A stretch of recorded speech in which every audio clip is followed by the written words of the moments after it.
പേര് അയ്യൂബ് എന്നാണ്. കൊടുവള്ളിയാണ് സ്വദേശം. ഈ ഒരു ഇൻഡസ്ട്രിയിൽ, ഈ ബിസിനസ്സിൽ വന്നിട്ട് 6 വർഷം കഴിഞ്ഞു. ഈ ഇൻഡസ്ട്രിയിൽ തന്നെ ആദ്യമായിട്ടാണ് ഡയറക്ട് സെല്ലിംഗ് മൈലേജ് സ്റ്റൈലാണ് വരുന്നത്. അതിന്റെ മുന്നേ ഒരു direct selling company, network marketing company ഒന്നും ഒരിക്കലും ജോയിൻ ചെയ്തിട്ടില്ല, ജോയിൻ ചെയ്യുകയില്ലായിരുന്നു. കാരണം ഇത്തരം കമ്പനികളൊക്കെ തട്ടിപ്പാണ്, വെട്ടിപ്പാണ്. ഇതൊന്നും നല്ല രീതിയിൽ ജീവിക്കുന്ന ആളുകൾക്കോ അല്ലെങ്കിൽ മാന്യമായിട്ട് ജീവിക്കുന്ന ആളുകൾക്കോ ചേർന്ന പണിയല്ല എന്നുള്ളൊരു ചിന്ത ആയിരുന്നു എനിക്കുണ്ടായിരുന്നത്. അതിനെ 2019 ആ ചിന്താഗതി മാറ്റിക്കൊണ്ട് ഞാൻ ഡയറക്ട് സെല്ലിംഗിൽ ആദ്യമായിട്ട് മൈലേജ് സ്റ്റൈൽ വരികയും അതിനെ വളരെ സീരിയസ് ആയിട്ട് ഏറ്റെടുക്കുകയും ചെയ്തു എന്നുള്ളതാണ് ഒരു കാര്യം. അതിന്റെ കാരണം, ഒന്ന്, എന്നെ ഈ ബിസിനസ്സിൽ ജോയിൻ ചെയ്യാൻ വേണ്ടിയിട്ട് കാരണക്കാരനായിട്ടുള്ളത് എൻ്റെ ബ്രദറിൻലോ കൂടിയായിട്ടുള്ള റമീസ് സാറാണ്. അദ്ദേഹം ബാംഗ്ലൂർ ഒരു കമ്പനിയിൽ വർക്ക് ചെയ്യുന്ന സമയത്താണ് ഒരു പ്രാവശ്യം എന്നോട് ഇതിന്റെ ഉൽപ്പന്നത്തെ കുറിച്ച് പറഞ്ഞു. നമ്മുടെ പേസ്റ്റ് ഹെയർ ഓയിലിനെ കുറിച്ചൊക്കെ പറഞ്ഞു. നല്ല കെമിക്കൽ ഇല്ലാത്തതാണ്, ആയുർവേദിക് ആണെന്നൊക്കെ പറഞ്ഞ സമയത്ത് ഞാൻ കുറച്ച് ഉൽപ്പന്നങ്ങൾ ആവശ്യപ്പെട്ടു. അങ്ങനെ അത് തരാൻ വേണ്ടിയിട്ടാണ് നമ്മുടെ ഷാഹിർ സാറും ബിജു സാറും കൂടെ വീട്ടിലേക്ക് വരുന്നത്. വളരെ യാദൃശ്ചികമായിട്ട് വീട്ടിലേക്ക് കയറി വന്നു. ഇതിന്റെ കുറച്ച് കാര്യങ്ങൾ പറഞ്ഞ സമയത്ത് എന്റെ സംശയങ്ങൾ മുഴുവനായിട്ടും ദൂരീകരിക്കാൻ അവർക്ക് സാധിച്ചു എന്നുള്ളതാണ്. ഓക്കെ, നമുക്ക് സംശയം തീർന്നു കഴിഞ്ഞാൽ പിന്നെ നമ്മൾ കടിച്ചു തൂങ്ങേണ്ട കാര്യമില്ല. ഏതായാലും കുറച്ച് ഉൽപ്പന്നങ്ങൾ എടുക്കാമെന്ന് മാത്രം ഞാൻ തീരുമാനിച്ചു. അങ്ങനെ ഏകദേശം ഒരു 30,000 രൂപയുടെ പ്രോഡക്റ്റ് എടുത്തു. ബിസിനസ് ആയിട്ട് ചെയ്യാനല്ല, വീട്ടിലേക്ക് ആവശ്യമുള്ള സാധനങ്ങളും ഭാവിയിൽ ഉപയോഗിക്കാൻ പറ്റുന്നതും, പിന്നെ ഇവർക്ക് റമീസ് സാറിന് അടക്കമുള്ള ആളുകൾക്ക് എന്തെങ്കിലും കിട്ടുകയാണെങ്കിൽ കിട്ടിക്കോട്ടെ എന്ന് വിചാരിച്ചുകൊണ്ട് മാത്രമാണ് ഞാൻ ആ ഉൽപ്പന്നങ്ങൾ എടുത്തിട്ടുണ്ടായിരുന്നത്. ഒരിക്കലും ഞാൻ ഈ ഡയറക്ട് സെല്ലിംഗ് കമ്പനിയിൽ വരും, ഞാനിത് സീരിയസ് ആയിട്ട് ചെയ്യുമെന്ന് യാതൊരു പ്രതീക്ഷയും എനിക്കുണ്ടായിരുന്നില്ല. കേട്ട സമയത്തൊക്കെ താല്പര്യം ഉണ്ടായിരുന്നെങ്കിലും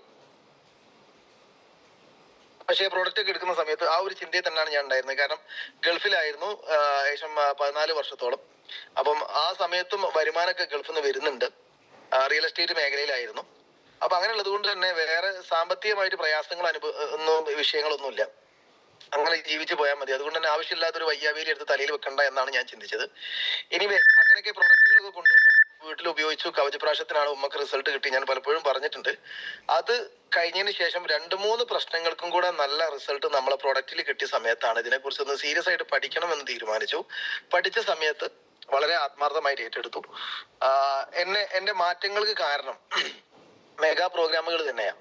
ഒന്ന്, നമ്മുടെ മുബീൻ സാറിന്റെ ഒരു പ്രോഗ്രാമിൽ ഞാൻ ആദ്യമായിട്ട് പങ്കെടുത്തു. അദ്ദേഹമാണ് എന്റെ ലൈഫിൽ എനിക്ക് ഭയങ്കരമായിട്ട് ഇൻസ്പയർ ആയിട്ടുള്ള ഒരു വ്യക്തിയായിട്ട് ഞാൻ ആ സമയത്ത് കണ്ടത്.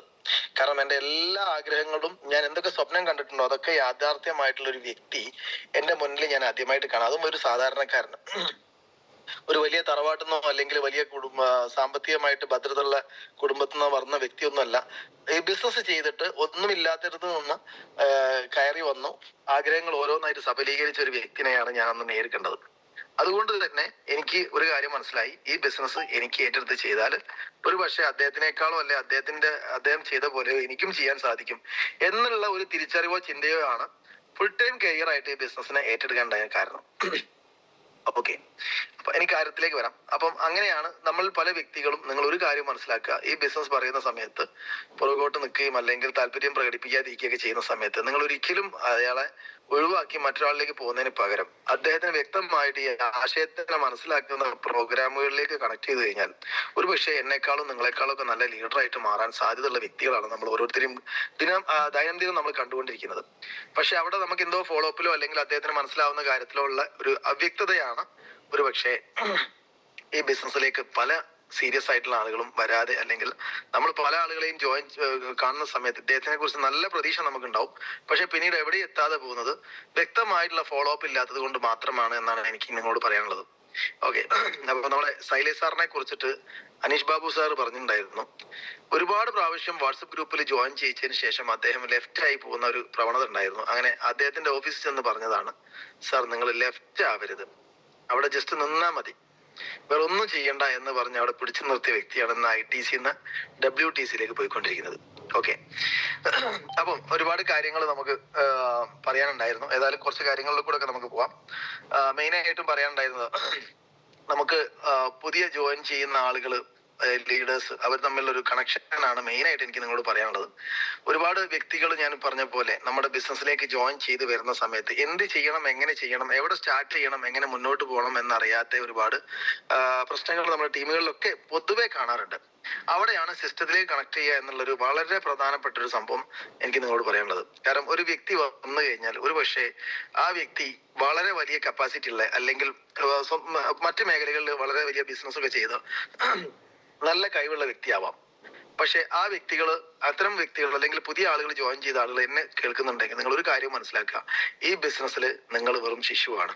കാരണം ഞാനും പല ബിസിനസ് മേഖലയിൽ നിന്നും സക്സസ് ആയതിനു ശേഷം മൈ ലൈഫ് സ്റ്റൈൽ വന്നു. എന്റെ ഒരു ധാരണ, ഇത് എനിക്ക് വളരെ സിമ്പിൾ ആയിട്ട് ചെയ്യാൻ പറ്റും, ബിസിനസ് അല്ലേ. അപ്പൊ അതിന് നല്ല എക്സ്പീരിയൻസ് ഉണ്ട്. അപ്പം സീറോയിൽ നിന്ന് അത്യാവശ്യം നല്ല രീതിയിൽ ബിസിനസ് കട്ടിപ്പടുത്ത ഒരു എക്സ്പീരിയൻസ് ഉള്ളത് കൊണ്ട് തന്നെ ഈ ബിസിനസ്സും വളരെ സിമ്പിൾ ആയിട്ട് എനിക്ക് ചെയ്യാൻ പറ്റും എന്നുള്ള ഒരു അമിതമായിട്ടുള്ള കോൺഫിഡന്റ്, ഒരു പക്ഷേ അഹങ്കാരം എന്നൊക്കെ പറയാം, ലീഡേഴ്സ് പറയുന്നതിനോട് പൂർണ്ണമായിട്ടും യോജിക്കാതെ മുന്നോട്ട് പോയ ഒരു വ്യക്തിയായിരുന്നു. അതുകൊണ്ട് എനിക്ക് നഷ്ടപ്പെട്ടത് എന്റെ 1.5 വർഷത്തോളം. എന്റെ ആദ്യത്തെ 1.5 വർഷം എന്ന് പറഞ്ഞു കഴിഞ്ഞാൽ വളരെ സ്ലോയിലായിട്ട് TC റാങ്കിൽ എത്തിയിട്ടുള്ളായിരുന്നു. അവിടെ നിന്ന് ഇങ്ങോട്ടാണ് പിന്നീട് ഞാനൊരു മാറ്റത്തിന് തയ്യാറായത്. ആ മാറ്റം എന്ന് പറഞ്ഞു കഴിഞ്ഞാൽ തീർച്ചയായിട്ടും നമുക്ക് എല്ലാവർക്കും വിജയിക്കാൻ പറ്റുന്ന രീതിയിൽ ഈ സിസ്റ്റം എന്താണോ പറയുന്നത്, ഞാൻ അതുവരെ 100 പേരെ ലിസ്റ്റ് ചെയ്യുക എന്ന് പറഞ്ഞ കാര്യത്തിനോട് 100% വിയോജിപ്പും എനിക്ക് പുച്ഛമായിരുന്നത്. കാരണം എന്റെ ഫോണിൽ 1000-ഓളം കോണ്ടാക്റ്റുകളുണ്ട്. അവരെപ്പം വേണമെങ്കിലും എനിക്ക് ആ ഫോൺ എടുക്കാൻ പറ്റും. പേനയും പെന്നും ഒക്കെ എടുത്ത് വെച്ച്, പേനയും കടലാസും ബുക്കൊക്കെ എടുത്ത് മാറ്റി വെച്ചിട്ട് ശേഷം 10-12 വർഷം കഴിഞ്ഞു. ഇനിയിപ്പോ തലക്കം നമ്മൾ പേനയും പുസ്തകമൊക്കെ എടുത്തിട്ട് എഴുതുന്ന സിസ്റ്റത്തിനോട് എനിക്ക് തീരെ യോജിപ്പില്ലായിരുന്നു. അതുകൊണ്ട് തന്നെ ഞാൻ ആ കാര്യത്തിനോട് തീരെ സീരിയസ് ആയിട്ട് കണ്ടിട്ടില്ലായിരുന്നു, അത് ചെയ്തിട്ടില്ലായിരുന്നു. അവിടെ അതേപോലെ മീറ്റിങ്ങുകൾ, ഈ നമുക്ക് GTS സെന്ററുകളിൽ ഞാൻ മനസ്സിലാക്കുന്നത്, കഴിഞ്ഞ ആഴ്ചയും അതിന്റെ മുമ്പത്തെ ആഴ്ചയും പറഞ്ഞ അതേ സംഭവമാണ് ഈ ആഴ്ചയും റിപ്പീറ്റ് ചെയ്ത് പറയാൻ വേണ്ടി പോകുന്നത്. അപ്പൊ വീണ്ടും ഞാൻ എന്തിന് ഈ ഒരു GTS പ്രസന്റേഷൻ കേൾക്കണം? കഴിഞ്ഞ ആഴ്ച കേട്ട ആൾക്ക് ഈ ആഴ്ച എന്തിനെ വീണ്ടും പങ്കെടുപ്പിക്കണം എന്നുള്ള ഒരു കാര്യം കൂടെ ഞാൻ നിരസിക്കുകയാണ് ചെയ്തത്. ഈ GTSനോട്, സ്ഥിരമായിട്ട് GTSന് വരുന്നോട് എനിക്ക് തീരെ താല്പര്യമില്ലായിരുന്നു. അങ്ങനെയാണ് 1.5 വർഷം കഴിഞ്ഞ സമയത്ത് എന്റെ ഗ്രോത്ത് കാര്യമായിട്ടില്ല എന്ന് ഞാൻ മനസ്സിലാക്കുന്നത്. ഒരു ഓർഗനൈസേഷനിൽ കുറച്ച് സെയിൽസ് ഒക്കെ വരുന്നുണ്ട്, കുറെ ആളുകൾ ജോയിൻ ചെയ്ത് പോകുന്നുണ്ട്. പക്ഷെ മറ്റൊരു ഓർഗനൈസേഷനിൽ ഞാൻ തന്നെ റീറ്റെയിൽ ചെയ്തും ഞാൻ തന്നെ പർച്ചേസ് ചെയ്തും മാത്രമായ TC റാങ്കിലാണ് ഞാൻ ഉള്ളത്. ഒരു ഭാഗം തിരിഞ്ഞു നോക്കുമ്പോൾ ഒരു വ്യക്തി പോലും ഇല്ല. ഓക്കെ, അവിടെയാണ് പിന്നീട് ഞാൻ സിസ്റ്റത്തിനോട് സറണ്ടർ ആവുന്നത്. അതായത് ഞാൻ ലിസ്റ്റ് ചെയ്തു, കൂടെ വന്ന ഒരാളാണെങ്കിൽ ആ ആളെ കൊണ്ട് ലിസ്റ്റ് ചെയ്യിച്ചു, അതിൽ കൂടെ പോയി. ആദ്യത്തെ 100 പേരെ ഞാൻ ലിസ്റ്റ് ചെയ്തതിൽ എനിക്ക് തോന്നുന്നത് 3-4 വ്യക്തികൾ മാത്രമാണ് ജോയിൻ ചെയ്തത്. അതിൽ തന്നെ 1-2 വ്യക്തികൾ മാത്രമാണ്. ഒരു ഷമീർ സാർ ഉണ്ടായിരുന്നു, എന്റെ ചേപ്പന്റെ മകനാണ്. അതേപോലെ എന്റെ അമ്മാവന്റെ മകൻ, 2 പേരുമാണ് പ്രോഡക്റ്റ് എടുത്തത്. ഞാൻ 100 പേരെ ലിസ്റ്റ് ചെയ്തില്ല. ശേഷം ഒരു 10-20ഓളം ആളുകളോട് ബിസിനസ് പറഞ്ഞു. ചെയ്ത വ്യക്തികള് ഒരു 5-6 പേര് ജോയിൻ ചെയ്തിട്ടുണ്ട്. പ്രോഡക്റ്റ് എടുത്ത ആള് വെറും 2 പേര് മാത്രമേ ഉള്ളൂ. അവർ സീരിയസ് ആയിട്ട് ചെയ്യാനും ശ്രമിച്ചിട്ടുണ്ട്. ഓക്കെ, അപ്പം അതിൽ പക്ഷെ അതുകൊണ്ട് എന്ത് സംഭവിച്ചെന്ന് വെച്ചാൽ എനിക്കൊരു തുടക്കം കിട്ടിയെന്നുള്ളതാ. ഓക്കെ, അവരെ കൂടെ പോയിട്ട് പ്ലാൻ പറയാൻ തുടങ്ങി. ആ പ്ലാൻ പറഞ്ഞ് ഞാൻ പ്രാക്ടീസ് എടുത്തു. അങ്ങനെ കുറെ കഴിഞ്ഞതിന് ശേഷം ഏകദേശം DTC റാങ്ക് എത്തിയ സമയത്താണ് ഞാൻ അടുത്ത ലിസ്റ്റ് ഉണ്ടാക്കുന്നത്. ആ ലിസ്റ്റ് ഞാൻ 60 പേരെ ലിസ്റ്റാണ് രണ്ടാമത് ഉണ്ടാക്കിയത്. ഈ 60 പേരിൽ ഏകദേശം 9 പേരെ ജോയിൻ ചെയ്തെന്നുള്ള. അപ്പൊ ആദ്യത്തെ 100 പേരിൽ ജോയിൻ ചെയ്തത് വെറും 2 പേരാണെങ്കിൽ, 4-5 പേര് ജോയിൻ ചെയ്തു, 2 പേരാണ് സീരിയസ് ആയതെങ്കിൽ, അടുത്ത ലിസ്റ്റ് ചെയ്തതിനകത്ത് 9 പേര് ജോയിൻ ചെയ്തും 60 പേരിനകത്ത്. അപ്പൊ അതിൽ നമുക്ക് എന്ത് മനസ്സിലായി? നമ്മൾ ഏകദേശം ഒരു 2 വർഷം കഴിയുമ്പോഴേക്ക് നമുക്കൊന്ന് എക്സ്പീരിയൻസ് ആയി. നമ്മൾ ലിസ്റ്റ് രണ്ടാമത് ചെയ്യണം. ആ ലിസ്റ്റ് പ്രകാരം നമ്മൾ പ്ലാൻ കൊടുക്കുന്ന സമയത്ത് ഒന്നും കൂടെ പെർഫെക്റ്റ് ആവും, ആളുകൾ കുറച്ചുകൂടെ മനസ്സിലാവും. നമുക്കൊരു 2 വർഷത്തെ എക്സ്പീരിയൻസ് ആയി. അതിന്റെ ക്വാളിറ്റിയാണ് രണ്ടാമത് കാണാൻ പറ്റിയത്. അപ്പൊ ഇവിടെ എന്റെ ഫോണിൽ ഒരുപാട് കോൺടാക്ട് ഉണ്ടായിരുന്നു. പക്ഷെ ഞാൻ A to Z ഈ കോൺടാക്ട് ഒക്കെ ഒന്ന് എടുത്ത് സ്ക്രോൾ ചെയ്ത സമയത്താണ് എനിക്കൊരു കാര്യം മനസ്സിലായത്. പല ആളുകളെയും ഞാൻ ഈ നമ്പറുകൾ ഉപയോഗിക്കാറ് പോലുമില്ല.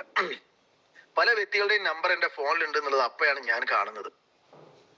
ഓക്കെ, പല വ്യക്തികളും ഞാൻ നമ്പർ ഫോണിലില്ല എന്ന് വിചാരിച്ച വ്യക്തികളുടെ നമ്പർ അതിനകത്തുണ്ട്. പല ആളുടെയും ഫോൺ നമ്പർ മാറിപ്പോയവരുണ്ട്. അങ്ങനെ എനിക്ക് പോലും സംശയമുള്ള പല ആളുകളുടെ നമ്പർ, കാരണം പേര് എഴുതി വെച്ച സമയത്ത് നമ്മൾ കൃത്യമായിട്ട് മനസ്സിലാവുന്ന രീതിയിൽ എഴുതാത്തത് കൊണ്ട് കൺഫ്യൂഷൻ വന്ന കുറെ ആളുകൾ വരെ ഇതിനകത്തുണ്ട്. അപ്പൊ അതിൽ ഞാൻ ആ ലിസ്റ്റ് ചെയ്ത സമയത്ത് എനിക്ക് ഒരു കാര്യം മനസ്സിലായത്, അനീസാർ പറഞ്ഞ പോലെ 97ാമത്തെ വ്യക്തിയായിരുന്നു അനീസാർ എന്ന് പറഞ്ഞു. അപ്ലൈൻ ലീഡറുടെ വീട്ടിൽ പോയ സമയത്ത് അദ്ദേഹം കുളിക്കുകയാണ്. ആ സമയത്ത് ഡയറി ഒന്ന് മറച്ചു പോകുന്ന സമയത്താണ് മനസ്സിലായത് അനീസാർ 97ആണ്. ഇതേ അപ്ലൈൻ ലീഡർ അനീസാറോട് പറയാണ്, ഒരു 60-70 പേരൊക്കെ ആയി കഴിഞ്ഞാൽ പിന്നെ 100 പേരെ കംപ്ലീറ്റ് ചെയ്യാൻ ഏതെങ്കിലും ആളുകളെ വാങ്ങി എന്ത് ചെയ്താൽ മതി, ലിസ്റ്റിൽ ഉൾപ്പെടുത്തി കഴിഞ്ഞാൽ മതി. അങ്ങനെ 100 പേരെ കംപ്ലീറ്റ് ചെയ്താൽ മതി. അതായത് അനീസാറിനൊന്നും ഒരു സാധ്യതയില്ല എന്നാണ് ആ വ്യക്തി കണ്ടിരുന്നത്. അവിടെയാണ് നമ്മൾ ലിസ്റ്റ് ചെയ്യുന്ന സമയത്ത് നമ്മൾ മനസ്സിലാക്കേണ്ടത് ഷോർട്ട് ലിസ്റ്റ് എന്ന് പറഞ്ഞ സംഭവമുണ്ട്. എന്താ പറയുക ഷോർട്ട് ലിസ്റ്റ്. നമ്മൾ അപ്ലൈൻ ലീഡറെ ഇരുത്തിയിട്ട് ആ വ്യക്തികളുടെ ഓരോരുത്തരുടെയും സിറ്റുവേഷൻ മനസ്സിലാക്കി അവരെ കാറ്റഗറി ആയിട്ട് തിരിക്കണം. ABC എന്ന് പറഞ്ഞ കാറ്റഗറി. ഈ A കാറ്റഗറിയുള്ള സാധ്യത കൂടുതലാണ്. പക്ഷെ ഈ A ചെയ്തില്ലെങ്കിലും C കാറ്റഗറിയിൽ വരുന്ന ആളുകൾ ഈ ബിസിനസ് ചെയ്യാൻ സാധ്യത ഏറ്റവും കൂടുതലാണ്. അപ്പൊ അവിടെ നമ്മൾ ഒരാളെ എന്ത് ചെയ്യണ്ട, മുൻകൂർ ആയിട്ട് നമ്മൾ ഒരാളെയും പ്രഡിക്റ്റ് ചെയ്യുക, നമ്മൾ ഇന്ന ആള് ഇന്ന രീതിയിലായിരിക്കുമെന്ന് യാതൊരു പ്രതീക്ഷയും നമുക്ക് കൊടുക്കാൻ പറ്റില്ല. ആ ലെവലിലേക്ക് ഒരു വ്യക്തി എന്ന് പറഞ്ഞു കഴിഞ്ഞാൽ ഒരു ഇൻഡസ്ട്രിയാണ്, ഒരു വ്യക്തി മാത്രമല്ല. ഇപ്പൊ ഉമർ ഉസ്താദ് എന്ന് പറഞ്ഞ ഒരു വ്യക്തി എന്റെ ബ്രാഞ്ച് 1 വന്ന സമയത്ത് ആ ഭാഗം ബിസിനസ് തീരെ ഇല്ലാതെ ഇങ്ങനെ വളരെ സ്ലോലി, ഞാൻ ATC റാങ്കിലുള്ള സമയത്താണ് അദ്ദേഹം എന്റെ കൂടെ ജോയിൻ ചെയ്യുന്നത്. വളരെ യാദൃശ്ചികമായിട്ട് അദ്ദേഹത്തിന്റെ മരുമേൻ മുഖേനാണ് ഞാൻ ആ ബിസിനസ് അദ്ദേഹത്തിന് പറഞ്ഞു കൊടുക്കുന്നത്. അദ്ദേഹത്തിന് അത് ഉൾക്കൊള്ളാൻ സാധിച്ചു എന്നുള്ള ഏറ്റവും വലിയ കാര്യം. എന്നതിന് ശേഷം ആ ഒരു വ്യക്തിന്റെ ഭാഗം ശേഷം 9 കോടിയോളം ബിസിനസ് വോളിയം എന്ന് പറഞ്ഞാൽ 12 കോടിന്റെ അടുത്ത് ബിസിനസ് കൊണ്ടുവരിക എന്ന് പറഞ്ഞു കഴിഞ്ഞാല് ഒരു ഹൈപ്പർ മാർക്കറ്റില് 5 വർഷം കൊണ്ട് നടക്കുന്ന കച്ചവടം അല്ല അതിനേക്കാൾ കൂടുതൽ കച്ചവടം ഒരു വ്യക്തിയിൽ കൂടെ വന്നു എന്നുള്ളത് നിങ്ങളൊന്ന് ആലോചിച്ച് നോക്കും. ഒരു ചെറിയ എന്താ നമ്മുടെ നാട്ടിലൊക്കെ പ്രവർത്തിക്കുന്ന ഒരു ഫാക്ടറിയിലുള്ളതിനേക്കാളും കൂടുതൽ ടേൺ ഓവർ ആണ് ചെയ്തത് ഒരു വ്യക്തിയിൽ കൂടെ ക്രിയേറ്റ് ചെയ്യാൻ സാധിച്ചത്. അപ്പൊ ഒരു വ്യക്തി ഇവിടെ ഒരു വ്യക്തിയല്ല, ഒരു ഇൻഡസ്ട്രിയാണ്. ആ ലെവലിലേക്ക് മാറ്റങ്ങൾ കൊണ്ടുവരാൻ ഒരു വ്യക്തി സാധിക്കും. ഇനി എങ്ങനെയാണ് ആ ഒരു വ്യക്തി അങ്ങനെ ആവുന്നത് അറിയോ? നിരന്തരമായിട്ടുള്ള ഫോളോ അപ്പും സപ്പോർട്ടും തുടക്കത്തിൽ കാര്യങ്ങൾ പഠിപ്പിച്ചു കൊടുക്കുകയും ആ വ്യക്തി അതിനനുസരിച്ച് താല്പര്യം പ്രകടിപ്പിക്കുകയും ചെയ്തു കഴിഞ്ഞാൽ ആ വ്യക്തിക്കും നമുക്കും ഒന്നിച്ച് സക്സസ് ആവാൻ പറ്റും. അവിടെയാണ് ആ കാര്യം. ഓക്കെ. അപ്പൊ അങ്ങനെ നമ്മളെ കൂടെ വരുന്ന ഓരോ വ്യക്തിയും ഇത്രയും കപ്പാസിറ്റി ഉള്ള വ്യക്തികളാണ് എന്ന് നമുക്ക് കാണാൻ പറ്റിയാല് നമുക്ക് എന്ത് ചെയ്യാം, അവരൊക്കെ സിസ്റ്റത്തിലേക്ക് കൊണ്ടുവന്ന് മെല്ലെ മെല്ലെ മെല്ലെ വളർത്തിയെടുക്കാൻ സാധിക്കും. ഈ ബിസിനസിന്റെ യഥാർത്ഥ കാലഘട്ടം ഇപ്പൊ ശരിക്കും വന്നതേ ഉള്ളൂ എന്ന് ഞാൻ പറയുന്നത്. കാരണം വളരെ ഈസി ആയിട്ട് ചെയ്യാൻ പറ്റുന്ന ലെവലിലേക്കുള്ള ഒരുപാട് സിമ്പിൾ പ്രോഡക്റ്റുകൾ ഇപ്പൊ ലോഞ്ച് ചെയ്തു. ഏറ്റവും പവർഫുൾ ആയിട്ടുള്ള ഇനിയും ഒരുപാട് 50ഓളം പ്രോഡക്റ്റുകൾ ലോഞ്ച് ചെയ്യാൻ വേണ്ടിയിരിക്കുന്നു എന്ന് പറഞ്ഞു. നമ്മുടെ കമ്പനിയെ സംബന്ധിച്ചിടത്തോളം എത്ര വലിയ കോൺഫിഡൻസ് ആണ് നമുക്ക് ആ പ്രോഗ്രാമിൽ കിട്ടിയിട്ടുള്ളത്.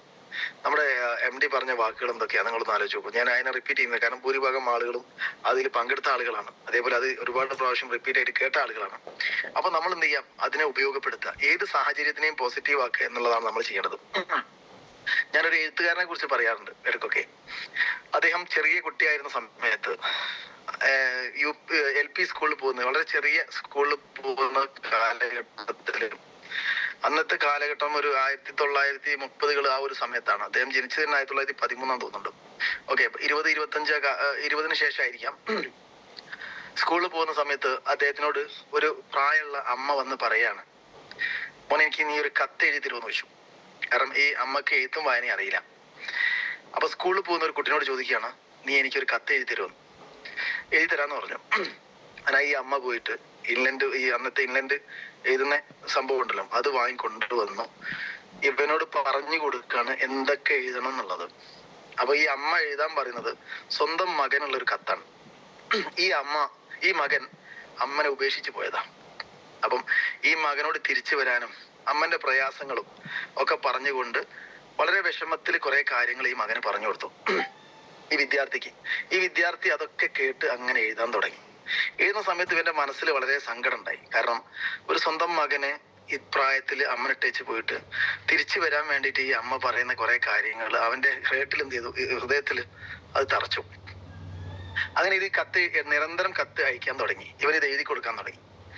സംഭവം എന്താന്ന് ചോദിച്ചു കഴിഞ്ഞാൽ, ഈ അമ്മ ഭർത്താവില്ലാത്ത ഈ അമ്മ മകനെ വളരെ കഷ്ടപ്പെട്ട് ഒരുപാട് വീടുകളിൽ ചെന്നിട്ട് ജോലി ചെയ്ത് കിട്ടുന്ന ചെറിയ വരുമാനം കൊണ്ട് മകന് വിദ്യാഭ്യാസം കൊടുത്തു. അവന് പ്രയാസങ്ങളൊന്നും അറിയിക്കാതെ നല്ല രീതിയിൽ വളർത്തി. നല്ല ഭക്ഷണവും നല്ല വിദ്യാഭ്യാസം കൊടുക്കാനും ഈ അമ്മ ശ്രമിച്ചു. അങ്ങനെ ഇവന് നല്ല വിദ്യാഭ്യാസമൊക്കെ കിട്ടി. കോളേജിലൊക്കെ പോയി അവിടുന്ന് ഡിഗ്രി ഒക്കെ പൂർത്തിയാക്കി. അതിനുശേഷം നല്ല ജോലി കിട്ടി. ജോലി കിട്ടിയതിന് ശേഷം ഈ മകനെ അവിടെ നിന്ന് ഒരു സ്ത്രീയെ പരിചയപ്പെട്ടു. അവർ തമ്മിൽ ഇഷ്ടത്തിലായി. കല്യാണം കഴിക്കാൻ നിന്ന സമയത്ത് ഈ സ്ത്രീ വെച്ചൊരു ഡിമാൻഡ്, കല്യാണം കഴിക്കുകയാണെങ്കിൽ അവളെ കൂടെ വേറെ താമസിക്കണമെന്നും മാറി വിദേശത്തേക്ക് അല്ലെങ്കിൽ മറ്റുള്ള ഭാഗങ്ങളിലേക്ക് പോകണം എന്നുള്ളൊരു ഡിമാൻഡ് ഈ സ്ത്രീ വെച്ച സമയത്ത് ഇദ്ദേഹം അത് ഓക്കെ പറഞ്ഞു. അങ്ങനെ സ്വന്തം അമ്മനെ ഉപേക്ഷിച്ച് ഈ വ്യക്തി ഭാര്യന്റെ കൂടെ എവിടെയോ താമസാക്കി. അങ്ങനെ അവർ അഡ്രസ്സ് തപ്പിപ്പിടിച്ചിട്ടാണ് ഈ അമ്മ ഇവനെ കൊണ്ട് കത്തെഴുതിക്കുന്നത്. അങ്ങനെ കത്തുകൾ എഴുതുന്ന സമയത്ത് ഈ അമ്മ പറഞ്ഞു കൊടുക്കുന്നതിനേക്കാൾ അപ്പുറത്തേക്ക് ഈ വിദ്യാർത്ഥി, സ്കൂൾ വിദ്യാർത്ഥി കുറച്ച് അധികം അവൻ്റെതായ കാര്യങ്ങൾ എഴുതാൻ, അവൻ്റെതായ ചിന്തയിൽ വരുന്ന, ഭാവനയിൽ വരുന്ന കുറച്ച് കാര്യങ്ങൾ കൂട്ടി എഴുതാൻ തുടങ്ങി. കാരണം ഈ വ്യക്തി ഈ കത്ത് വായിച്ചിട്ട് തിരിച്ചു വരണം എന്നാണ് ഈ എഴുതുന്ന ഈ വിദ്യാർത്ഥി ആഗ്രഹിക്കുന്നത്, ഈ ചെറിയ കുട്ടി. അങ്ങനെ അവൻ എഴുതി അയച്ചുകൊണ്ടിരുന്നു. ഒരുപാട് കത്തുകൾ എഴുതി ഒടുക്കം ഈ വ്യക്തി ഈ അമ്മനെ കാണാൻ വന്നു. ഓക്കെ, ഈ അമ്മനെ കാണാൻ വന്നു. അമ്മ സുഖമില്ലാതെ കിടക്കുകയാണ്, വളരെ സീരിയസ് ആണ്. അപ്പൊ എന്താ, തിരിച്ചു വരണം, കാണണം, ഒരു പ്രാവശ്യമെങ്കിലും കാണണം എന്ന് ആഗ്രഹമുണ്ട് എന്ന കത്തിലെഴുതിയതിന്റെ അടിസ്ഥാനത്തിലാണ് ഈ മകൻ അമ്മനെ കാണാൻ തിരിച്ചു വരുന്നത്. അമ്മനെ വന്ന് കണ്ടു. ആ സമയത്ത് ഈ വ്യക്തി അന്വേഷിക്കുന്നുണ്ട്, എന്റെ അമ്മക്ക് വേണ്ടി കത്തെഴുതിയ ആരാണ്. എന്റെ അമ്മക്ക് എഴുതാനും വായിക്കാനും എന്നറിയില്ല. വളരെ ഹൃദയസ്പർശിയായിട്ടുള്ള രീതിയിൽ വാക്കുകൾ വെച്ചുകൊണ്ട് എനിക്ക് കത്തെഴുതിയ വ്യക്തി ആരാണെന്ന് ഈ വ്യക്തി അന്വേഷിക്കുന്നുണ്ട് അവിടെ. ആ സമയത്ത് ഈ ബാലൻ കാണുന്നുണ്ട് ഈ കത്തെഴുതിയ ആളെ ഈ വ്യക്തി അന്വേഷിക്കുന്നതും. അങ്ങനെ കുറച്ച് കഴിഞ്ഞു ആ അമ്മ മരണപ്പെട്ടു. ആ അമ്മ മരണപ്പെട്ടതിന് ശേഷം ഈ കത്തെഴുതൽ നിന്നു. അപ്പോഴും ഈ വിദ്യാർത്ഥിക്ക് ഈ കത്തെഴുതി ആ ഒരു വാസന മൈൻഡിൽ വന്നു. ഇത് കുറെ കാര്യങ്ങൾ വെച്ചിട്ട് അദ്ദേഹത്തിന് എഴുതണം എന്ന് തോന്നി. അങ്ങനെ അദ്ദേഹം പിന്നീട് വീണ്ടും എഴുതാൻ തുടങ്ങി. എഴുതി അദ്ദേഹം പിന്നീട് ഏറ്റവും നമ്മളൊക്കെ അറിയപ്പെടുന്ന ഇന്ന് കേരള സാഹിത്യ അക്കാദമി അവാർഡ് 2 പ്രാവശ്യവും, അതേപോലെ നാഷണൽ അവാർഡും 1961-ലും 1972-ലും കേരള സാഹിത്യ അക്കാദമി അവാർഡും, അതേപോലെ 1980-ല് കേന്ദ്ര അവാർഡും വാങ്ങിയിട്ടുള്ള നമ്മൾ പറയുന്ന SK പൊറ്റക്കാട് എന്ന് പറഞ്ഞ ആ വ്യക്തിയാണ്, ആ ഒരു മഹാനാണ് പിന്നെ അവിടെ ജനിച്ചത്. അതൊരു സാഹചര്യമായിരുന്നു. അന്ന് അദ്ദേഹം ചെയ്തിട്ടുള്ള ആ അമ്മക്ക് വേണ്ടി കത്തെഴുതാൻ വിധിക്കപ്പെട്ട ആ ദിവസത്തിനെ അദ്ദേഹം ഒരുപാട് നന്ദിയോടെ സ്മരിച്ചിട്ടുണ്ട്. അദ്ദേഹത്തിന്റെ ഗുരു എന്ന് പറഞ്ഞ ആ അമ്മയാണ്. ആ അമ്മ പറഞ്ഞു കൊടുത്ത വാക്കുകളിൽ അതിലേക്ക് കുറച്ച് തൻ്റെതായ കാര്യങ്ങളും കൂടെ ചേർത്തുകൊണ്ടാണ് ചെയ്തത് അദ്ദേഹത്തിന് അത് എഴുതാൻ പറ്റിയതും അന്ന് ആ മകനെ തിരിച്ചു കൊണ്ടുവരാൻ പറ്റിയതും. പിന്നീട് അദ്ദേഹം ഇത് എന്റെ വഴിയാണ് എന്ന് അദ്ദേഹം പോലും അറിയാതെ അത് ഏറ്റെടുക്കുകയാണ് ചെയ്തത്. ഇവിടെ നമ്മൾ മനസ്സിലാക്കേണ്ട കാര്യത്തിലേ ഉള്ളൂ, ഞാൻ ഈ ബിസിനസ്സിൽ ഒരിക്കലും ഏബിൾ ആണ് എന്ന് ഞാൻ വിചാരിച്ചിട്ടില്ല. ആദ്യം കുറെ ബിസിനസ് പറഞ്ഞ സമയത്ത് എനിക്ക് തോന്നിയത് ഇത് എന്നെ കൊണ്ട് പറ്റുന്ന പണിയല്ല, ഞാൻ ഇത് ചെയ്തു കഴിഞ്ഞാൽ എനിക്കിതിലൊരു ഫ്യൂച്ചർ ഇല്ല, കാരണം ഞാൻ പറയുന്ന സമയത്ത് ആരും ഏറ്റെടുക്കുന്നില്ല. പക്ഷെ അത് നിരന്തരം പറഞ്ഞ സമയത്ത് ഞാൻ അതിനൊരു പാഷനായിട്ട് എടുത്തു, ഒരു സന്തോഷമുള്ള കാര്യമായിട്ട്. എന്ത് ബിസിനസ്സും എന്ത് ജോലിയാണെങ്കിലും എന്ത് നിങ്ങൾ ചെയ്യുന്നുണ്ടോ അതിനെ സ്നേഹത്തോടു കൂടെ കൈകാര്യം ചെയ്ത് നോക്കൂ, നിങ്ങൾക്ക് ആ ജോലി വളരെ എളുപ്പമായിട്ട് മാറും. അങ്ങനെ ഞാനിത് പറഞ്ഞു എനിക്കിങ്ങനെ ഇതൊരു ലഹരിയായിട്ട് മാറി. ഈ ബിസിനസ് ഒരാളടുത്ത് പറയാന്നുള്ളതും മീറ്റിങ്ങുകൾ അറ്റൻഡ് ചെയ്യാന്നുള്ളതും അതേപോലെ മീറ്റിങ്ങുകൾ എടുക്കുക എന്നുള്ളതും എനിക്കൊരു ലഹരിയായിട്ട് മാറി. ഇപ്പൊ നിങ്ങൾ ഏത് പാതിരാത്രിക്ക് വിളിച്ചിട്ടും എന്നോട് പറയാണ് ഒരു GTS പ്രസന്റേഷൻ എടുക്കണം, അല്ലെ ഒരു 1-to-1 എടുക്കണം, അല്ലെ ഒരു ഹോം മീറ്റിംഗ് എടുക്കണം എന്ന് പറഞ്ഞു കഴിഞ്ഞാൽ ഒരു പുസ്തകം, ഒരു മൊബൈൽ പോലും എനിക്ക് ആവശ്യമില്ല, ഒരു പുസ്തകം പോലും ആവശ്യമില്ല. കാണാതെ ഒരു പെണ്ണ് കിട്ടിയാലും അത് നോട്ടിൽ വരിഞ്ഞുകൊണ്ടാണെങ്കിലും ഒരു ചുമരിന് മുകളിൽ പേപ്പർ വെച്ചിട്ട് എഴുതി കൊടുക്കുകയാണെങ്കിലും ഏത് രീതിയിലും ഇന്ന് പ്രസന്റ് ചെയ്യാനും ഒക്കെ പറ്റുന്ന രീതിയിലേക്ക് ഞാനടക്കമുള്ള ഒരുപാട് ലീഡേഴ്സ് മാറിയതിന്റെ കാരണം എന്ന് വെച്ച് കഴിഞ്ഞാൽ ഇതിനോട് അതിയായ ഒരു ആഗ്രഹവും സ്നേഹവും ഇഷ്ടമുള്ളത് കൊണ്ടാണ്. അതുകൊണ്ട് നിങ്ങളൊരു കാര്യം മനസ്സിലാക്കുക, ഇതിനെ നിങ്ങൾ വളരെ സ്നേഹത്തോടു കൂടി ആത്മാർത്ഥതയോടുകൂടി ഏറ്റെടുക്കുകയാണെങ്കിൽ നാളുകളിൽ ഈ ബിസിനസ് നിങ്ങൾ നമ്മുടെ അലോക് പാണ്ഡെ സാറിന്റെ അന്നത്തെ ഒരു കാര്യം അദ്ദേഹം പറഞ്ഞിട്ടുണ്ടായിരുന്നു, നിങ്ങൾ ഇതിനെ ഒരു ഫുൾ ടൈം കരിയർ ആയിട്ട് ഏറ്റെടുക്കാന്ന് അദ്ദേഹം പറഞ്ഞത്. എനിക്കിതില് പല ആളോടും പറയാനുള്ളത്, ഒരുപാട് പാർട്ട് ടൈമേഴ്സ് ഇതിനകത്തുണ്ടാവും. കറക്റ്റ് ആണ്, കാരണം നിങ്ങളൊരു ഒരു പക്ഷേ ഒരു ലെവലിലേക്കുള്ള വരുമാനം കിട്ടുന്നത് വരെ നിങ്ങൾ കുടുംബം മുന്നോട്ട് പോകാനും നിങ്ങൾ സാമ്പത്തിക പ്രശ്നങ്ങൾ മാറാനൊക്കെ പാർട്ട് ടൈമിൽ കൂടെ മാത്രമേ സാധിക്കൂ. കാരണം എല്ലാ ആളുകൾക്കും ഒരു പക്ഷേ ഓരോ മാസത്തിലും ഒരു ഫിക്സ്ഡ് ആയിട്ടുള്ള ഒരു എമൗണ്ട് എക്സ്പെൻസ് വരും. ഇപ്പം ഇലക്ട്രിസിറ്റി കൂടാതെ മക്കളെ ഫീസോ അല്ലെങ്കിൽ വേറെ ഏതെങ്കിലും EMI അടിക്കേണ്ട ആളുകൾ ഉണ്ടാവും, അല്ലെങ്കിൽ ഡെയിലി വീട്ടിലേക്കുള്ള ചെലവ് തന്നെ ഇഷ്ടം പോലെ ഉണ്ടാവും. അപ്പൊ തുടക്ക സമയത്ത് ഒരു പക്ഷേ നല്ല വരുമാനം കിട്ടിക്കൊള്ളുന്നില്ല. പക്ഷെ അങ്ങനെയാണെങ്കിലും നിങ്ങൾ എന്ത് ചെയ്യണം, ഈ ബിസിനസ് പാർട്ട് ടൈം ആണെങ്കിലും അതിലും സീരിയസ് ആയിട്ട് ഈ ബിസിനസിനെ കാണുക എന്നുള്ളതാണ്. എന്റെ ടീമിൽ റജീന മാഡത്തിന്റെ ഒക്കെ ടീമിൽ വന്ന് റസീന മാഡം 100-ാം തോടുന്ന STC റാങ്കിലാണ്. അവർ ഞാൻ എപ്പോഴും ഉദാഹരണം പറയുന്നത്, അവര് പാർട്ട് ടൈം ആയിട്ടാണ് ഈ ബിസിനസ്സിലേക്ക് വന്നത്. പക്ഷെ ഈ പാർട്ട് ടൈമിൽ അവർ കാണിച്ചൊരു ആത്മാർത്ഥതയാണ് ഇന്ന് ഫാസ്റ്റ് ആയിട്ട് STC റാങ്കിലേക്ക് എത്തിയതും അതോടൊപ്പം തന്നെ ഒരുപാട് ആളുകളെ ഇതിൽ രക്ഷപ്പെടുത്താൻ അവർക്ക് പറ്റിയിട്ടുള്ളതും. ഗ്ലാസ് കടയിൽ ജോലിക്ക് നിൽക്കുന്ന സമയത്ത് ഓണർ അങ്ങോട്ട് തിരിയുന്ന സമയത്ത് അപ്പോഴേക്കും 2 പേരെ വിളിച്ചു. ഭക്ഷണം കഴിക്കാൻ പോകുന്ന സമയത്ത് കുറെ ആളുകളെ വിളിച്ചു. എല്ലാ ആളുകളെയും GTSലേക്ക് പങ്കെടുപ്പിച്ചു. എല്ലാ വ്യാഴാഴ്ചയും നിരന്തരം കളവ് പറഞ്ഞിട്ടും GTS സെന്ററിൽ എത്തുക എന്ന് പറഞ്ഞു കഴിഞ്ഞാൽ ചെറിയൊരു കാര്യമൊന്നുമല്ല. അങ്ങനെ എത്താൻ പറ്റി എന്നുള്ളതാണ് അവർക്ക് ഇന്ന് STCന്ന് RTCയിലേക്ക് പോയിക്കൊണ്ടിരിക്കുന്നതിന്റെ കാരണം. അങ്ങനെ ഓരോ ആളുകളും റെജിന മേഡ് ആണെങ്കിലും റുക്കിയ മേഡ് ആണെങ്കിലും ഏറ്റവും പ്രധാനപ്പെട്ട ലീഡേഴ്സ് അസോസിയേഷനിൽ വരുന്ന ലേഡി ലീഡേഴ്സ് രാവിലെ എല്ലാ പണികളും മാറ്റി വെച്ച് അല്ലെങ്കിൽ വേഗം തീർത്തിട്ട് ഈ ബിസിനസിന് വേണ്ടിയിട്ട് നേരത്തെ ഇറങ്ങുക എന്നുള്ളത് ചെറിയ കാര്യമല്ല. കാരണം അവരൊക്കെ ഒരു പക്ഷേ ഇന്നത്തെ കഷ്ടപ്പാടൊക്കെ നാളുകളിൽ പൂർണ്ണമായിട്ട് മാറി സാമ്പത്തികമായിട്ട് തനിക്കും കുടുംബത്തിനും രക്ഷപ്പെടാൻ പറ്റുന്ന മേഖലയാണ് എന്ന് മനസ്സിലായിക്കൊണ്ടും അത് അറിഞ്ഞുകൊണ്ടുമാണ് പ്രവർത്തിക്കുന്നത്. അവർക്കൊക്കെ തന്നെ ഇന്ന് ഈ ജൂമിൽ പങ്കെടുത്തതിന്റെ എല്ലാ ഓർഗനൈസേഷനിലുള്ള ആളുകളും അതേപോലെ ലവ് ലൈൻ ആയിട്ടുള്ളവരും എല്ലാവർക്കും എനിക്ക് പറയാനുള്ളത്, നിങ്ങൾ ഒരു കാര്യം ചെയ്യുക, സ്റ്റിക്ക് ഓൺ ചെയ്ത് ഇതിനകത്ത് നിൽക്കുക വലിയ പ്രതീക്ഷയോട് കൂടിയിട്ട്. ഞാൻ ഈ ബിസിനസ്സിൽ ഇപ്പം കാണുന്നത് അടുത്ത 5 വർഷത്തേക്കുള്ള അടുത്ത 5 വർഷം കൊണ്ട് എനിക്ക് ഡയമണ്ട് റാങ്കിൽ എത്തണം എന്നാണ് ഞാൻ മനസ്സിലാക്കുന്നത്. ഡയമണ്ട് റാങ്കിൽ എത്തിക്കഴിഞ്ഞാൽ ഞാൻ എപ്പോഴും എന്റെ ലീഡേഴ്സിനോട് പറയാറുണ്ട്, ഏറ്റവും ചുരുങ്ങിയത് ഒരു 15 ലക്ഷത്തിന് മേലെ മാസ വരുമാനം പ്രതീക്ഷിക്കാൻ പറ്റുന്ന ലെവലിലേക്ക് ഉള്ള വളർച്ചയായിരിക്കും ആ സമയം നമുക്ക് ഉണ്ടാകുന്നത്. കാരണം 4 ലെഗിൽ നമുക്ക് അത്യാവശ്യം ടീം ഉണ്ടാവും. അതേപോലെ കമ്പനി റോയൽറ്റി 0.5% റോയൽറ്റി നമുക്ക് വരുമാനം കിട്ടും. റാങ്ക് ഇൻകം ഏകദേശം 6% മേലെ. കാരണം ടോട്ടല് ക്രൗൺ അംബാസഡർക്ക് വരുന്നത് 7%. ഏകദേശം 5.5% നമുക്ക് ടോട്ടൽ ടേൺ ഓവറിന്റെ വരുമാനം റാങ്കിങ് ആയിട്ട് നമുക്ക് ആ സമയത്ത് കിട്ടും. ഇങ്ങനെ നിങ്ങൾ കാണുന്ന 2,10,000 ഒന്നും വരുമാനേ അല്ല എന്നുള്ളത് ആ സമയത്ത് നിങ്ങൾക്ക് മനസ്സിലാവും. നമ്മൾ പറയില്ലേ, ഇപ്പൊ 2.10 ആഴ്ച കിട്ടുന്ന ഒരാള് 2.10 കിട്ടുക എന്ന് പറഞ്ഞു കഴിഞ്ഞാൽ ഈ ബിസിനസ് ശരിക്കും വലിയ കാര്യമൊന്നുമല്ല. അത് നമ്മൾ തുടക്കക്കാരായിട്ടുള്ള ആളുകൾ ഒരു ITC റാങ്ക് വരെയൊക്കെ ഈ 2.10 വലിയ കാര്യമുള്ളൂ. അത് കഴിഞ്ഞാൽ അതിനേക്കാളൊക്കെ വലിയ വരുമാനം തരുന്ന പ്ലാനാണ് നമ്മൾ കയ്യിൽ കിട്ടിയിട്ടുള്ളത്. ഓക്കെ, അപ്പൊ ആ കാര്യം നിങ്ങൾക്ക് വളരെ സീരിയസ് ആയിട്ട് മനസ്സിലാക്കണം. കാരണം നമ്മളെ രക്ഷപ്പെടുത്താൻ നമ്മൾ മാത്രമേ ഉള്ളൂ, കുറ്റപ്പെടുത്താൻ ഒരുപാട് പേരുണ്ടാവും അല്ലെ. കാരണം നമ്മൾ അത് ചെയ്യണം ഇത് ചെയ്യണം എന്ന് തീരുമാനിക്കാൻ വേണ്ടി തീരുമാനം എടുക്കാനും തിരുത്തി തരാനും ഒരുപാട് വ്യക്തികൾ നമ്മളെ മുന്നിലേക്ക് വരും. പക്ഷെ നമ്മളെ ഒരു 100 രൂപ വായ്പ ചോദിച്ചു കഴിഞ്ഞാൽ തരാൻ പറ്റാത്ത ആളുകളാണ് അവരൊക്കെ. അത് നമ്മൾ ആദ്യം മനസ്സിലാക്കാം. അവിടെ സാമ്പത്തികമായിട്ട് രക്ഷപ്പെടുക എന്നുള്ളത് നമ്മളെ ഇന്നത്തെ ജീവിത സാഹചര്യത്തിൽ ഏറ്റവും കൂടുതൽ നമ്മൾ പ്രയാസം അനുഭവിക്കുന്നത് സാമ്പത്തികമായിട്ട് തന്നെയാണ്. പണം ഉണ്ടെങ്കിൽ 90% പ്രശ്നങ്ങൾ നമ്മൾ പരിഹരിക്കപ്പെടും. എന്നോട് ഈ അടുത്ത് എന്റെ 1-2 സുഹൃത്തുക്കൾ പോലും പറഞ്ഞു, വേണ്ട രീതിയിൽ വരുമാനം ഇല്ലാത്തതിന്റെ പേരിൽ വീട്ടിൽ നിന്ന് പോലും അവഗണന നേരിട്ടുകൊണ്ടിരിക്കുന്നുണ്ടെന്ന്. തീർച്ചയായിട്ടും ഇന്നത്തെ കാലഘട്ടം അതാണ്. പണം ഉള്ളവന് മാത്രമേ ഇവിടെ വിലയുള്ളൂ. പണം മാത്രമല്ല എല്ലാം കാര്യം. പക്ഷെ പണം വലിയൊരു മുഖ്യ ഘടകം തന്നെയാണ്. അപ്പൊ അവിടെ നമ്മൾ വലിയ രീതിയിൽ ഈ ബിസിനസിനെ കാണണം എന്ന് എനിക്ക് എടുത്തു പറയാനുള്ള കാര്യം. അതോടൊപ്പം നമ്മുടെ പ്രൊഡക്റ്റുകളെ കുറിച്ച് ചെറിയ രീതിയിൽ ഞാനൊന്ന് പറഞ്ഞു പോവാം. സ്ലൈഡ് വെച്ച് ചെയ്യാനൊന്നും നിവൃത്തിയില്ലാത്തത് കൊണ്ടാണ്. നമ്മളെ ഈ ഒരു കാലഘട്ടത്തിൽ ഇപ്പം ഈ നല്ല മഴയൊക്കെ ഉള്ള സമയമാണ്. നമ്മുടെ ഇന്ത്യാഗ്രോ പ്രോഡക്റ്റുകൾ, നമ്മുടെ അഗ്രോ പ്രോഡക്റ്റുകൾ നല്ല രീതിയിൽ നിങ്ങൾ വേണ്ടത്ര മാർക്കറ്റിൽ ആളുകളിലേക്ക് എത്തിക്കണം.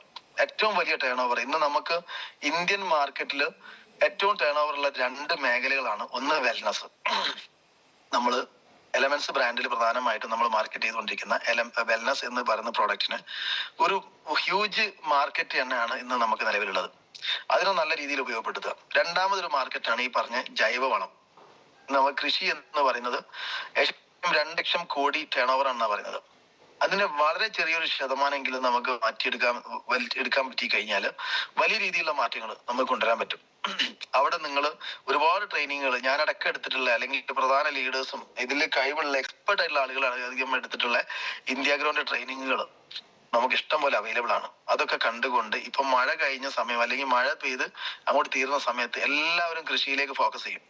അപ്പൊ അവിടെ നമ്മളെ ഭൂവസ്ത്രം വേണ്ടാത്ത ഒരു വ്യക്തി പോലും ഉണ്ടാവില്ല. കാരണം നമ്മൾ ഒരു വീട്ടില് ഏറ്റവും ചുരുങ്ങിയ 1-2 വാഴയും 1 തെങ്ങും 1-2 തെങ്ങും പച്ചമുളകും കറിവേപ്പിലേക്ക് അടങ്ങുന്ന സംഭവം കറുമൂസ, ഇതൊക്കെ ഇങ്ങനത്തെ ചെറിയ കൃഷികൾ എല്ലാ വീട്ടിലും ഉണ്ടാവും. അവർക്ക് നിങ്ങൾക്ക് മറ്റുള്ള പ്രൊഡക്റ്റ് കൊടുക്കുന്നതിനേക്കാളും ഈ ഒരു ഭൂവസ്ത്രയൊക്കെ നമുക്ക് പൊട്ടിച്ച് നമുക്ക് ആവശ്യമുള്ള തൂക്കനുസരിച്ച് നമുക്ക് കൊടുക്കാൻ പറ്റും. അപ്പൊ അങ്ങനെ ഗ്രോ മാജിക്കും ഭൂവസ്ത്രയൊക്കെ നന്നായിട്ട് ഉപയോഗപ്പെടുത്താൻ പറ്റും. അങ്ങനെ നമുക്ക് നല്ല ടേൺ ഓവറിലേക്ക് എത്താൻ സാധിക്കും. അതിനൊക്കെ വേണ്ട രീതിയിൽ ഉപയോഗപ്പെടുത്തുക എന്നുള്ളതാണ്. അതേപോലെ എനിക്ക് നിങ്ങളോട് പറയാനുള്ളത് മെയിൻ ആയിട്ട് പ്രോഗ്രാമുകൾ തന്നെയാണ്. ഇന്നത്തെ ഈ മോർണിംഗ് മീറ്റിൽ കയറിയ ആളോട് എനിക്ക് പറയാനുള്ളത്, നമ്മൾ എല്ലാ ദിവസവും ഞാൻ പറഞ്ഞു, ഞാൻ ചെയ്ത 2 അബദ്ധങ്ങളാണ് നിങ്ങൾ ചെയ്യരുത് എന്ന് ഞാൻ പറയുന്നത്. എന്താന്ന് വെച്ച് കഴിഞ്ഞാൽ 2 മിസ്റ്റേക്കുകൾ. ഒന്ന്, ഞാൻ ലിസ്റ്റ് ചെയ്താണ് ഞാൻ പറഞ്ഞു. ഞാൻ ലിസ്റ്റ് ചെയ്തില്ല. ഞാൻ കുറെ ആളോട് ബിസിനസ് പറഞ്ഞു, പക്ഷെ ഇത് ആരോടൊക്കെ പറഞ്ഞു എനിക്കറിയില്ല. പറഞ്ഞ ആളുകളൊന്നും ഏറ്റെടുക്കുന്നില്ല. അപ്പൊ പറയാനുള്ള കോൺഫിഡന്റ് കുറഞ്ഞു. ആരോട് പറയണം ഇനി മുന്നോട്ട് എന്നുള്ളതിനെ കുറിച്ച് ഒരു ഐഡിയ ഇല്ല. അവിടെയാണ് ഏറ്റവും വലിയ പ്രയാസം. ഈ ബിസിനസ്സിൽ നിങ്ങൾ ചെയ്യേണ്ടത് വെറും ഹാർഡ് വർക്ക് മാത്രമല്ല. ഹാർഡ് വർക്ക് വേണം, പക്ഷെ ഹാർഡ് വർക്ക് മാത്രം ആയതുകൊണ്ട് ഒരു കാര്യമില്ലെന്ന് ഞാൻ പറയുന്നത്. ഞാൻ അങ്ങനെ ആയിരുന്നു ചെയ്തത്. തുടക്കത്തിൽ ഒരുപാട് ഹാർഡ് വർക്ക് ചെയ്തു, ഒരുപാട് ആളോട് ബിസിനസ് പറഞ്ഞു, പക്ഷെ സ്മാർട്ട് വർക്ക് തീരെ ഇല്ലായിരുന്നു. ഇവിടെ നിങ്ങൾ തുടക്കക്കാർ ഏറ്റവും ചുരുങ്ങിയത് ഒരു 40% സ്മാർട്ട് വർക്ക് വേണം.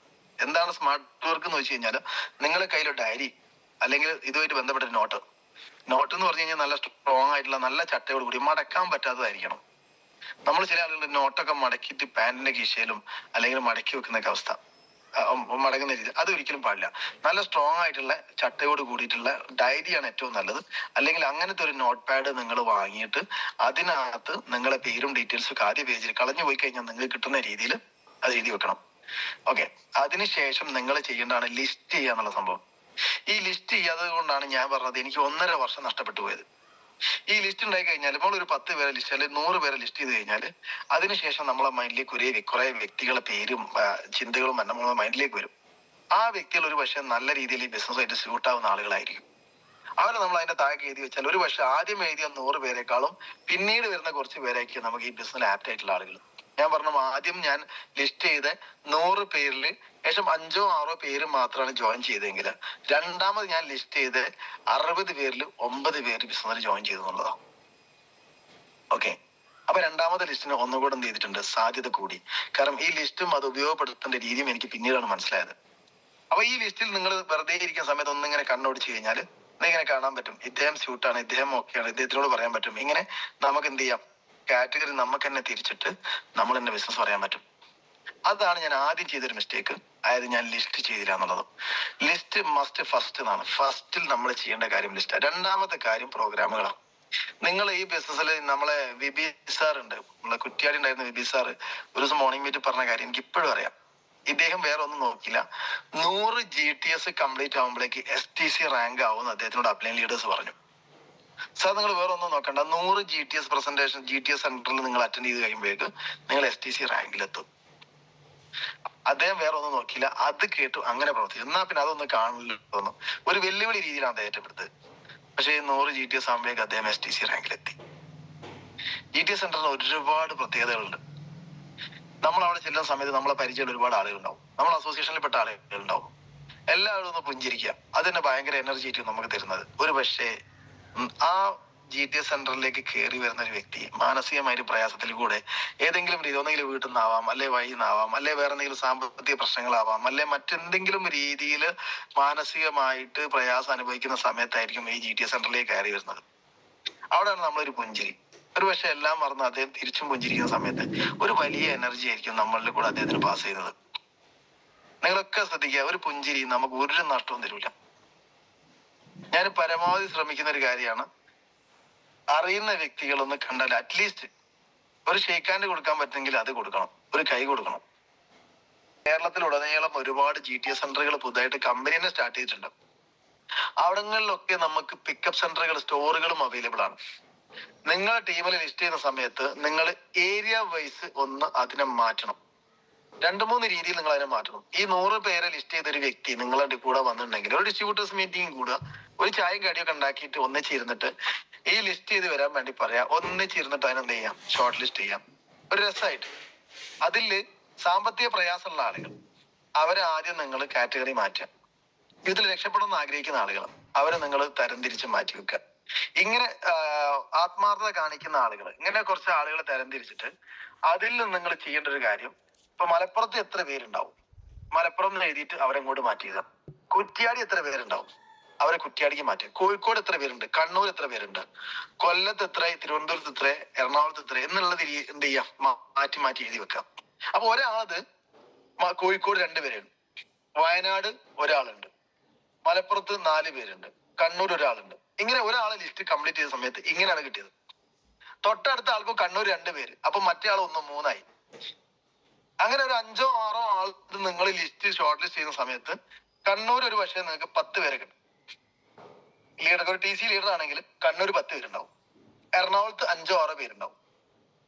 അതേപോലെ കൊല്ലത്തും തിരുവനന്തപുരത്തും അങ്ങനെ പല ഭാഗങ്ങളിലും ഒരുപാട് ആളുകൾ ഉണ്ടാവും. അപ്പൊ ഇവരൊക്കെ ഒന്ന് ഒരു ഏരിയയിലുള്ള ആളുകളെ ഇരുന്നിട്ട് ഒന്ന് വിളിച്ച് അവരെ നേരിട്ടൊന്ന് പോയി കണ്ട് അടുത്ത പ്രാവശ്യം ഈ സംഭവങ്ങളൊക്കെ ഒന്ന് പറഞ്ഞു കൊടുത്ത് വീട്ടിൽ ചെന്ന് 1 to 1 കൊടുത്ത് അവരെ GTS സെന്ററിലേക്ക് എത്തിക്കഴിഞ്ഞാൽ ഒരു 10 ആളെ നിങ്ങൾ ഫോക്കസ് ചെയ്ത് പ്ലാൻ ചെയ്ത് വർക്ക് ചെയ്യാൻ തുടങ്ങി കഴിഞ്ഞാൽ അതിൽ ചുരുങ്ങിയ 4 പേരെങ്കിലും നിങ്ങൾക്ക് എന്ത് ചെയ്യാൻ പറ്റും, ബിസിനസ്സിലേക്ക് കൊണ്ടുവരാൻ പറ്റും. അത്തരം സ്ഥലങ്ങളിൽ ഏറ്റവും വലിയ ഗുണം എന്താന്ന് വെച്ച് കഴിഞ്ഞാൽ അവിടെ സ്റ്റോർ ഉണ്ട്, മീറ്റിംഗ് സെന്റർ ഉണ്ട്.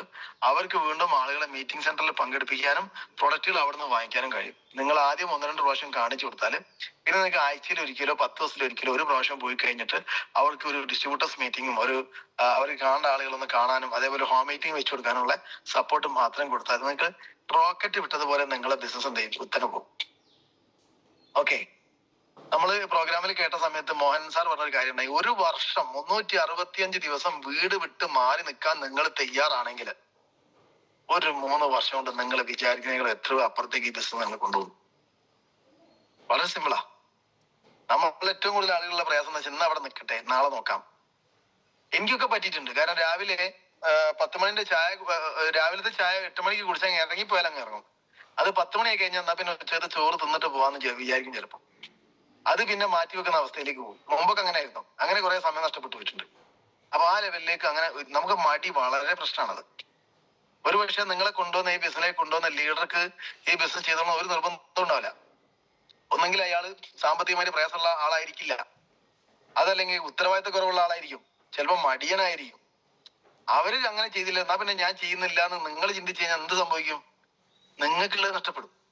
അയാൾക്ക് കിട്ടിയാൽ കിട്ടും ഒക്കെ കണക്കാ. ചിലപ്പോ ബാപ്പന്റെ ചെലവിൽ ജീവിക്കുന്ന അപ്ലൈൻ ലീഡേഴ്സ് ഉണ്ടാവും, ചിലപ്പോൾ ഉത്തരവാദിത്തം ഇല്ലാത്ത ആളുകൾ ഉണ്ടാവും, ലക്ഷ്യബോധം ഇല്ലാത്ത ആളുകൾ ഉണ്ടാവും. അതൊന്നും നിങ്ങൾ നോക്കണ്ട. എന്റെ അപ്ലൈൻ അല്ല, അവരിങ്ങനെ ചെയ്താലേ ഞാൻ ഇങ്ങനെ ചെയ്യുന്നുള്ള ഒരു ചിന്ത. ഈ ബിസിനസ് രക്ഷപ്പെടണം എന്നുണ്ടെങ്കിൽ അത് നിങ്ങൾക്ക് മാത്രം. നിങ്ങൾ ചെയ്താൽ നിങ്ങൾ രക്ഷപ്പെടും. അപ്പൊ അവിടെ ആ സീരിയസോട് കൂടി നിങ്ങൾ അതിനെ കാണാം. ഈ ഏരിയ വൈസ് നിങ്ങൾ ചെയ്യുന്ന സമയത്ത് ഒരു DTC അല്ലെങ്കിൽ ഒരു STC ഒക്കെ പങ്കെടുക്കുമ്പോൾ ആ STCക്ക് നിങ്ങളുടെ ടീമിൽ നിന്ന് ഒരു 10 പേരെ കണ്ണൂര്, അല്ലെങ്കിൽ ഒരു 5 പേരെ മലപ്പുറം, അല്ലെങ്കിൽ ഒരു 8 പേരെ എറണാകുളം, ഇങ്ങനെ പല സ്ഥലങ്ങളിലായിട്ട് ആളുകൾ എന്ത് ചെയ്യാൻ പറ്റും, മീറ്റിംഗിൽ എത്തിക്കാനും അവിടെ ടീമിനെ ഡെവലപ്പ് ചെയ്യാനും സാധിക്കും. ഓക്കെ, അപ്പൊ അതിനെ നിങ്ങൾ വളരെ സീരിയസ് ആയിട്ട് കാണാം. പല ടീമുകളും ഇന്ന് എൻ്റെ ഒരു സുഹൃത്തുണ്ട്, SITയിൽ വർക്ക് ചെയ്യുന്ന RTC ലീഡറാ. അദ്ദേഹം കണ്ണൂരുകാരനാ. ഇന്ന് അദ്ദേഹം റൂം എടുത്ത് താമസിച്ച് വർക്ക് ചെയ്യുന്നത് മലപ്പുറത്ത് തിരൂര് നിന്നിട്ട് അവിടുന്ന് ബൈക്ക് എടുത്ത് ഫീൽഡ് വർക്ക് ചെയ്യാണ് ടീമിനെ ഡെവലപ്പ് ചെയ്യുക. RTC റാങ്ക് നിങ്ങൾ നോക്കൂ. അദ്ദേഹത്തിന്റെ ടീം എറണാകുളത്തുണ്ട്, എറണാകുളത്തേക്ക് പോകും, അവിടെ തിരിച്ച് തിരൂർക്ക് വരും, അവിടെ സ്റ്റേ ചെയ്യും. കണ്ണൂരും കാഞ്ഞങ്ങാടും കാസർഗോഡും ടീമുണ്ട്, ട്രെയിനിന് അങ്ങോട്ട് പോകും. ഇങ്ങനെ നിന്ന് വർക്ക് ചെയ്യുമ്പോൾ ഞാൻ പറയുന്ന ഒരു കാര്യമുണ്ട്. ചില ആളുകൾ പറയുന്നത് സാർ എന്റെ വീട്ടിൽ റേഞ്ച് ഇല്ല എന്ന് പറയുന്നുണ്ട്. അപ്പൊ ഞാൻ പറയും നിങ്ങളൊരു കാര്യം ചെയ്യും, ആ നെറ്റ്വർക്ക് ഒന്ന് മാറ്റൂ. ഇപ്പൊ വോഡാഫോൺ ആണെങ്കിൽ ഐഡിയ ആണെങ്കിൽ നിങ്ങൾ എയർടെലിലേക്ക് മാറ്റൂ. ഇല്ല സാർ എന്ത് ചെയ്തിട്ടും കാര്യമില്ല. എന്നാ പിന്നെ ഞാൻ അവരോട് പറയുന്ന ഒരു കാര്യത്തിലേ ഉള്ളൂ, നിങ്ങൾ വീട് മാറൂ, ഫ്ലാറ്റ് എടുത്ത് താമസിക്കൂ റേഞ്ചുള്ള ഭാഗങ്ങളിലേക്ക്. കാരണം നമ്മൾ ജോലി കിട്ടിക്കഴിഞ്ഞാൽ മാറാറില്ലേ. ഇപ്പൊ എനിക്ക് നല്ല ജോലി കിട്ടി മലപ്പുറത്തേക്ക് അല്ല എറണാകുളത്തേക്ക് കിട്ടി, ഞാൻ അവിടെ ഫ്ലാറ്റ് എടുത്ത് താമസിക്കും. ഇതേപോലെ വീട് മാറണമെന്നാ മാറണം എന്നാ ഞാൻ പറയുന്നത്. കാരണം അത്രയും സീരിയസ് ആയിട്ട് നമ്മൾ ഇതിനെ കാണണം. കാരണം നമുക്ക് മറ്റുള്ള ജോലിനേക്കാൾ അപ്പുറത്തേക്ക് വരുമാനം കൊണ്ടുവരാനും വലിയ രീതിയിലുള്ള സാധ്യതയുള്ള ഒരു മേഖലനെ നമ്മൾ ചെറുതായിട്ട് കാണേണ്ട ആവശ്യമില്ല. അപ്പൊ ആ ലെവലിലേക്ക് നമുക്ക് അതിനെ മുന്നോട്ട് കൊണ്ടുപോകണം. ഏതായാലും ഞാൻ കൂടുതൽ ദീർഘിപ്പിക്കുന്നില്ല, ഏകദേശമൊക്കെ സമയമൊക്കെ ആയി.